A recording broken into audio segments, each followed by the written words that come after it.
Oh, sorry about that. Something's up with my mic. Anyways, today we're gonna talk about the history of gaming. It all began in 1776. So there was this guy named George Washington. You may have heard of him, but probably not. He's pretty obscure. So anyways, he signed the Declaration of Independence and America was made. George was pretty happy, but then he realized nobody had anything to do in America.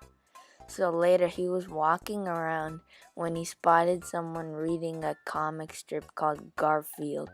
So he decided to make it a game, and thus Garfield Kart was born. Garfield Kart was the first video game ever created, and it was truly revolutionary. The year was 1783. After the success of Garfield Kart, the video game industry began declining rapidly. 3 minutes later, in 1972, things began to change. A company called Nintendo was created, and they released what became the greatest video game of all time. That's right, Mario Teaches Typing.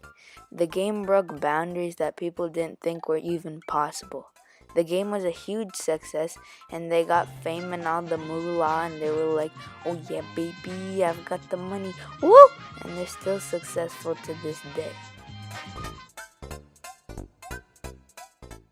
Things were looking good for Nintendo until a new company was created, Sega.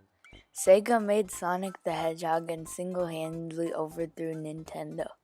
Sonic was like the one kid in kindergarten who knew how to use a skateboard. He was the coolest kid on the block. You might be asking, how did they manage to make something better than Mario Teaches Typing? Well, they had a mathematician named Albert Einstein on their team. Einstein figured out the solution. He found that Mario Teaches Typing was successful because it was both fun and educational. So Sega came out with a game that was way better, Sonic Schoolhouse. Sega was dominating the entire industry until they made this game. This stupid game. They had to blow it with this dumb, terrible, worthless...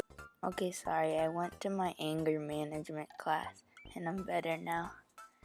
So after that monstrosity, they decided to go back and make Sonic Mania, which was really just the peak of Sonic's career. The game focused on momentum and keeping it throughout the whole level.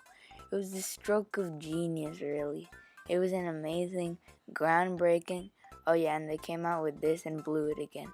But that was okay because that meant Nintendo was back.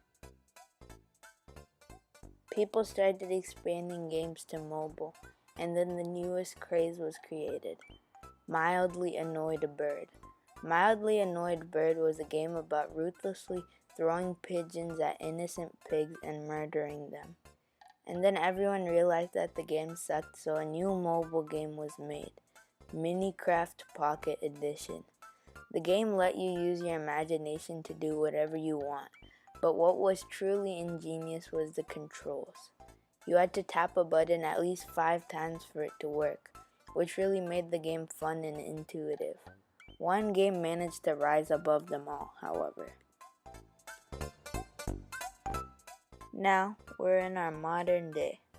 A new genre of game has been popularized called Battle Royale. One game really rose above the other Battle Royale games, Fortnite at Freddy's. Fortnite was a great game because it was free and it let anyone play. Fortnite was also good because of its building mechanic, which allowed you to make a base for yourself. Here is some footage of Fortnite. Own your friends.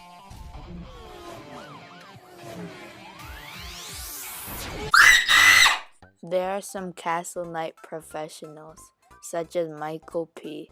Here's some footage of him playing. We can jump. So the Battle Royale genre was coming out as the best, until Nintendo came out with Mario Tennessee Axis, baby. They're gonna get all the moolah, it's amazing. The Krusty Krab pizza is the pizza for you and me. crab pizza.